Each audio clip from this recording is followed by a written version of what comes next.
Assalamualaikum warahmatullahi wabarakatuh. Alhamdulillahirabbil alamin. Allahumma salli wa sallim ala sayyidina Muhammad wa ala alihi washabihi ajmain. Pertama sekali marilah sama-sama dipanjatkan puji dan syukur kehadirat Allah Subhanahu wa taala yang sampaian malam berbahagianya manteng beri kesempatan rahmat dan nikmat kepada dia memandung sehingga dapat terhadiri acara Hul Abu di Tanah Merah yang ke-35 beserta tak ikuti acara mubahasah alumni Dayah Abu Tanah Merah perdana pada malam yang berbahagia yang terlaksanakan insyaallah lebih berkah oleh Allah Subhanahu wa taala. Selalu beserta dengan salam, marilah sama-sama kita menghaturkan lelaki ba Allah benar petruh dalam lemung Nabi kita Muhammad sallallahu alaihi wasallam beserta keluarga dan sahabat beliau sekalian. Pada para alim ulama, berbahagianya baca Tuhan sampaikan tentang jalannya mubahasah kitanya agar lebih tertib, kemudian berjalan dengan semaksimal mungkin lagi yang kitanya harapkan, bahwa kamu pada malam yang berbahagianya memberikan kesempatan kepada setiap memapar tema mubahasah. Maksimal kita berikan waktu 20 menit untuk memaparkan dari latar belakang masalah hingga kesimpulan sebelum nantinya kita buka diskusi tanya jawab. Kemudian setiap dipaparkan secara random nilai bahwa setiap per mubahasah dia beri waktu 20 menit. Oleh selesai pembahasan yang pertama dilanjut dengan pembahasan yang kedua, kemudian seterusnya pembahasan yang ketiga, baru kemudian nanti kita buka sesi diskusi tanya jawab dalam diskusi ilmiah mubahasah pada malam berbahagianya. Setiap tema mubahasah tanya batasi gure-gure sekalian para hadirin berbahagia. Satu tema mubahasah tak batasi dengan maksimal 3 pertanyaan yang akan gure-gure ajukan nantinya jika ada ingin yang ditanyakan. Pada malam berbahagianya juga tanya talake kesediaan gure-gure kamu yang sangat berbahagia daripada Musahi untuk memantau jalannya mubahasah, kemudian nantinya mengklarifikasi jika ada jawaban yang dianggap belum sempurna oleh para pembahasah sendiri, membantu mengklarifikasi bagaimana nantinya bisa diambil kesimpulan oleh para segenap kita pada malam berbahagia ini. Baik, tanpa memperpanjang waktu, saya selaku moderator akan mempersilahkan pada kesempatan yang pertama kepada mubahasah dengan tema kerukasan salat dalam keadaan darurat. Kepada gure-gure kamu yang menyampaikan tema mubahasah tersebut dipersilakan dengan segala hormat. Halo.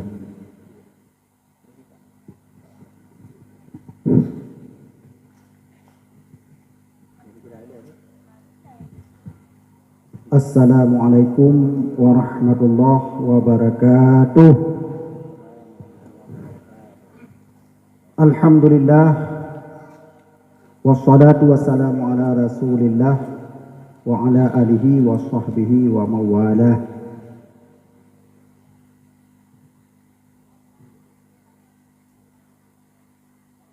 Yang saya muliakan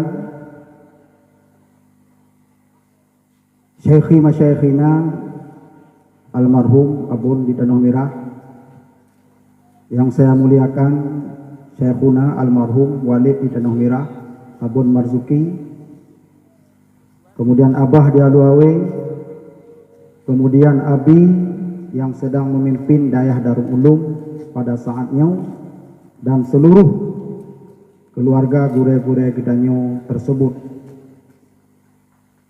Kemudian yang Allah Tuhan muliakan seluruh guru-guru yang merupakan alumni Dayah Darul Ulum yang hana alum sebutkan satu persatu karena wate, termasuk gure-gure musahiyah dan juga gure-gure selaku pemateri pada malam yang berbahagianya. Kemudian yang ulun tuan hormati seluruh gure-gure Dayah Darul Ulum yang mentong aktif pada saatnya, dan yang ulun tuan sayangi seluruh santri dan santriwati yang masih menimpa ilmu bak Dayah gedanyo Darul Ulum yang gedanyo cintainya. Dan terakhir kepada kaum muslimin dan muslimat yang hadir untuk mengikuti mubahasah tentang agama.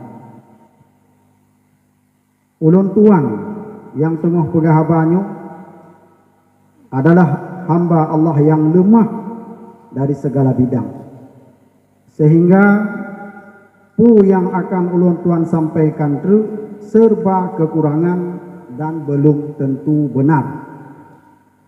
Dan yang membenarkannya adalah gure-gure musahih kitanya selaku guru-guru senior alumni Dayah Darul Ulum Tanah Merah. Karena wate singkat,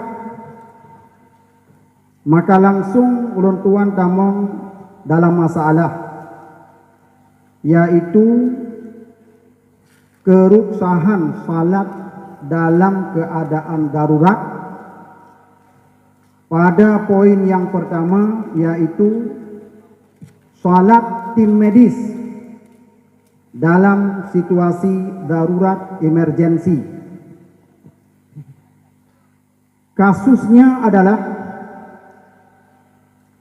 Fidro dokter bedah yang ingin membedah pasiennya yang memakan waktu yang cukup lama. Sementara monyo pembedahan tersebut sudah dimulai, monyo kata mulai bedahnya, nyan hanjik lebih untuk melaksanakan salat. Karena dapat membahayakan pasien tersebut dengan kematian dan lain-lain. Yang jadi pertanyaannya adalah, bagaimana salatnya dokter bedah tersebut? Yang ke pertanyaan. Jawaban menurut kamu nyan adalah tafsil rincian droji. Di antara rincian-rincian tersebut, yang pertama adalah apabila pembedahan tersebut dimulai dalam waktu yang boleh menjamak salat,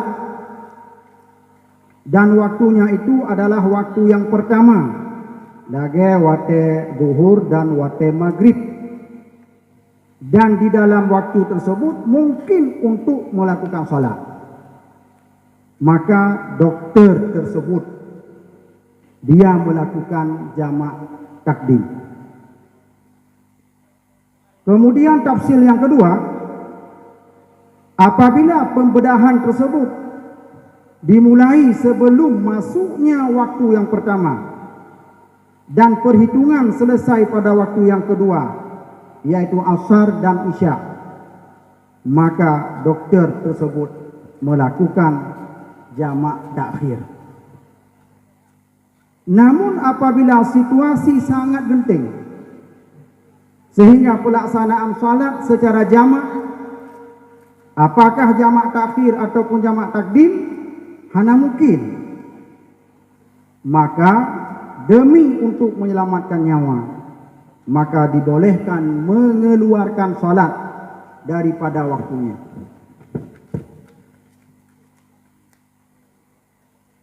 Adapun dalil-dalilnya adalah, yang pertama, kaidah dalam kitab Asbah wan Nadhair halaman 55, di mana dalam kaidah tersebut dikatakan al-masyaqqatu tajlibut taisir. Masyaqqah, kesukaran, itu dapat menghasilkan kemudahan. Di mana di antara turunan kaidah tersebut, sambungan daripada halaman 55 kitab Asbah wan Nadhair tersebut dikatakan, masyaqqahnya na dua buah bagau. Yang pertama, masyaqqatun la tanfaku anil ibadah ghaliban. Masyaqqah yang tidak bisa lepas daripada ibadat pada kebiasaan, lagi semayang beserta najis yang dimaafkan. Kemudian yang kedua, masyaqqatun tamfaku anil ibadah ghaliban. Masyakkah yang lepas ia daripada ibadah pada kebiasaan. Dan masyakkah yang kedua, yaitu masyakkah tanfaku anil ibadah ghaliban, yang terbagi lagi. Yang pertama adalah masyakkah azimah fadihah, kesukaran yang cukup raya lagi cukup kadeh.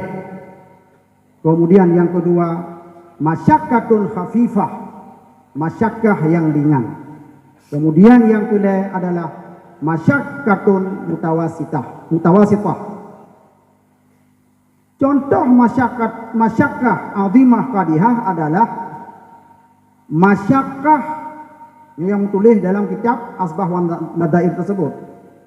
Masyakkah takut di atas jiwa, takut di atas atraf, ujung-ujung, utuh jarau dan sebagainya, dan takut di atas manfaat anggota, agak lumpuh misalnya.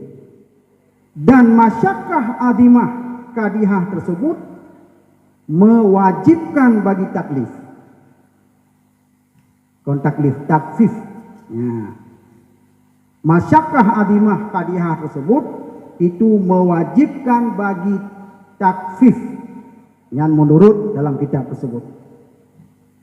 Dalam kasus dokter bedah di atas, menurut kamu sudah bisa dikategorikan ke dalam masyakkah azimah qadihah, sehingga kasus di atas berlaku takfif.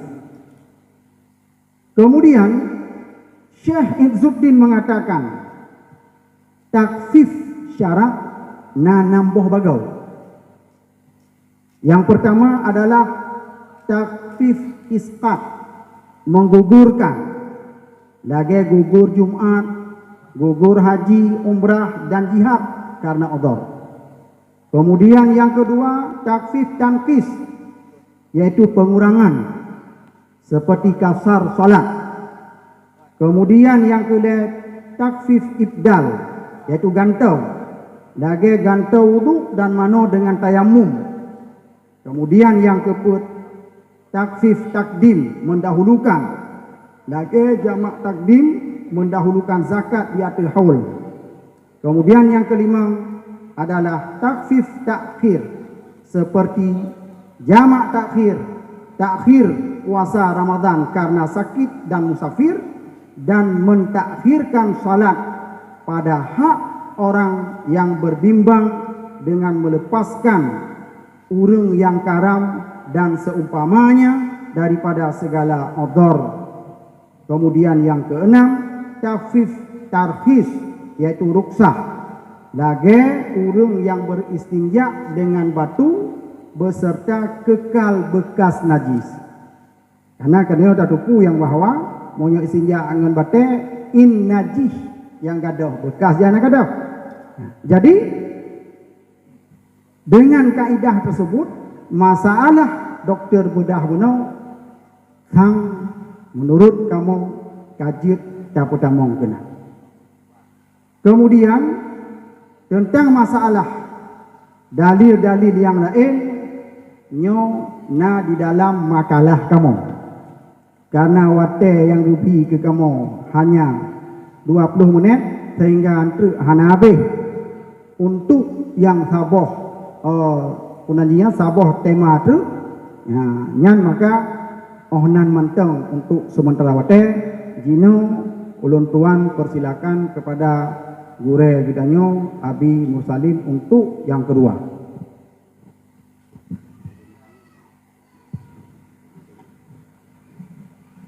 Assalamualaikum warahmatullahi wabarakatuh.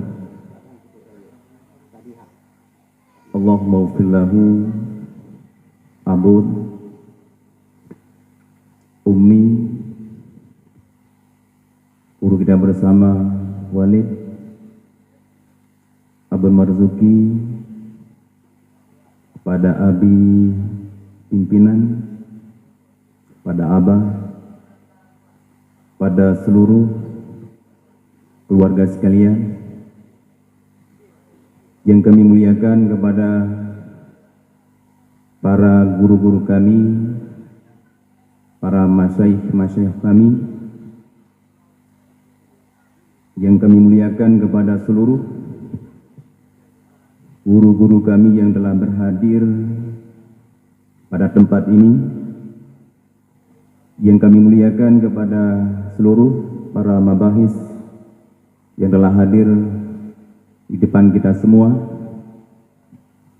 yang kami muliakan pada seluruh guru-guru, dewan guru, baik putra dan putri, yang kami muliakan kepada seluruh jamaah yang telah hadir di tempat yang sangat diridhai Allah Subhanahu wa taala. Izinkanlah peluntuan melanjutkan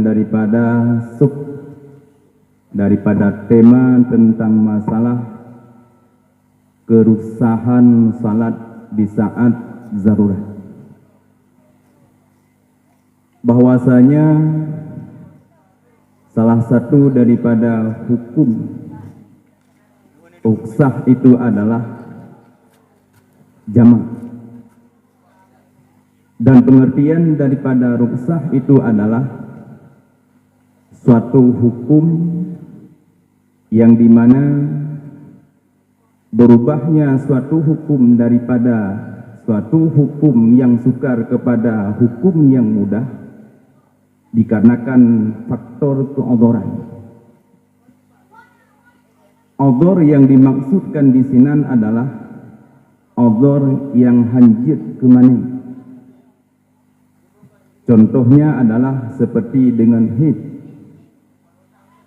Haidnya kan merupakan daripada sebuah odor kehanjit semayang. Tetapi haidnya adalah merupakan mani untuk jid semayang. Maka haidnya adalah bukan daripada sebuah keodoran. Urang yang tengah berhaid hanjit semayang nyankan hukum ji ruksah. Namun hukum ji adalah dengan azimah. Kemudian odor tersebut ada kala dengan masyakkah. Salah satu daripada madinah daripada masyakkah itu adalah dengan safir. Dengan bukti katanya Rasulullah, as-safaru qit'atun minal azab. Berat bak musafir. Dikudika musafir berat, maka sembahyang dalam keadaan katanya musafir nyu duruksahkan. Rasulullah sallallahu alaihi wasallam nu jamak sembahyang luhu dan asar, nu jamak maghrib dengan isya, nyambut Rasulullah sallallahu alaihi wasallam. Kemudian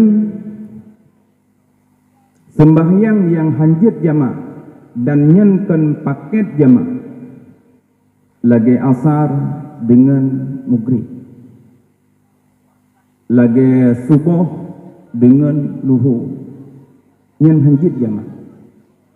Maka yang dia kepercayaan jih adalah dikudika saat gedanya sedang musafir, di saatnya gedanya keadaan jalan yang ternyojak macet umpama subuh,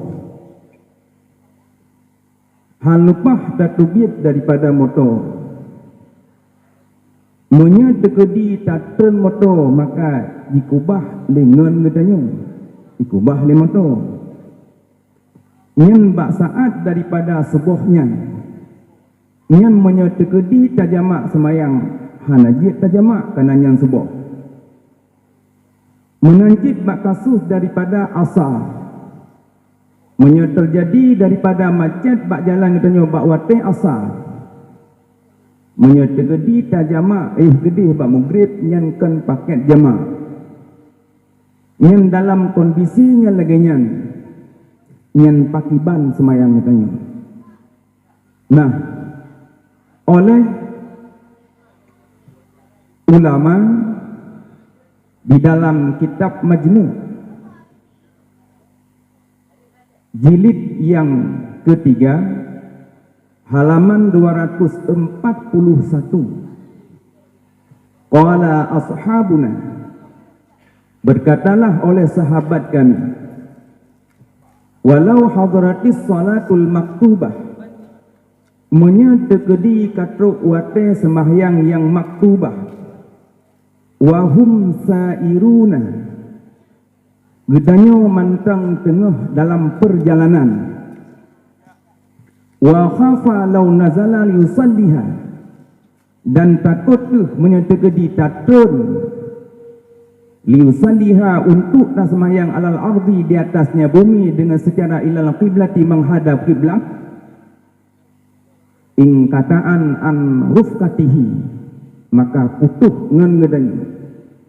Atau yang kedua, takut kafa'ala nafsihi, takut ia di atas dirinya atau hartanya ngan dalam kondisi yang leganyan, menyertatkan hanjit tatren, boleh jadi menyertatkan makai kubah sidrawan, menyertatkan gada harta gadanya nyan dalam kondisi leganyan tatren hanjit tatren wate semayang nyan pakibang menyerta jamak hanjit jamak.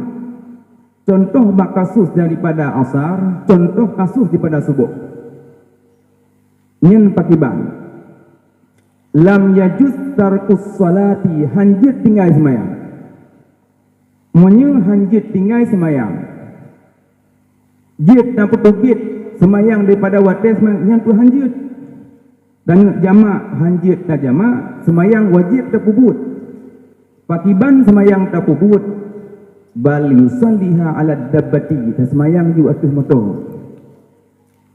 Untuk put dan semayang li hurmatil waqti, untuk menghormati waktu, dan karenanya merupakan daripada sebuah udhur, yang udhurnya merupakan daripada udhur yang nadirkan udhur daripada yang am, maka watajibul i'adatu, wajib oleh iadah.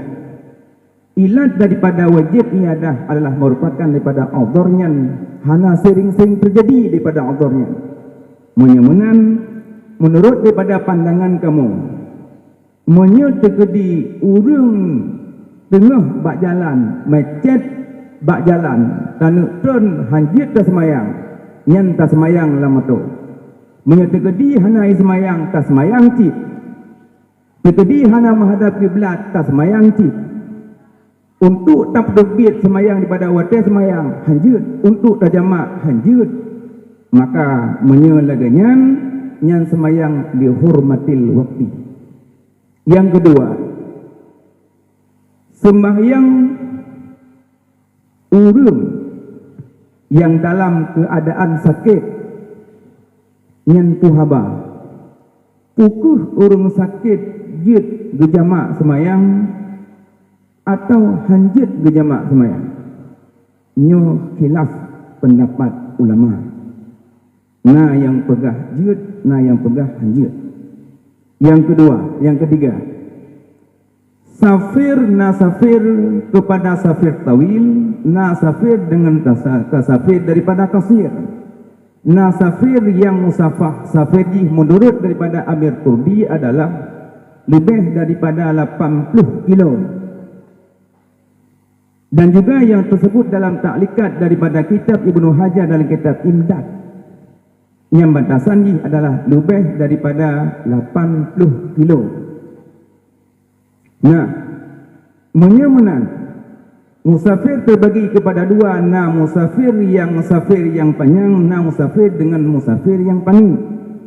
Permasalahan ini adalah musafir yang panjang pukuh jid dengan tajamak semayang atau hanjit tajamak semayang. Ini ikhtilaf ulama. Padahal demikian yang tersebut dalam kitab daripada Mawsu'atul Fiqhiyah Al-Kuwait pada jilid ke-16 pada halaman 288. Pendapat yang kuat adalah pendapat jadid pada safir yang pani nyan hanjit tajamak semayang. Adapun daripada pendapat kadim nyan jid tajamak sembahyang. Maka hanya di sini yang dapat kami sampaikan, mudah-mudahan ada manfaatnya dan kami kembalikan kepada moderator untuk selanjutnya. Baik. Terima kasih kepada guru-guru kamu yang dari tim pembahasan yang pertama yang mengangkat tema tentang keruksan salat dalam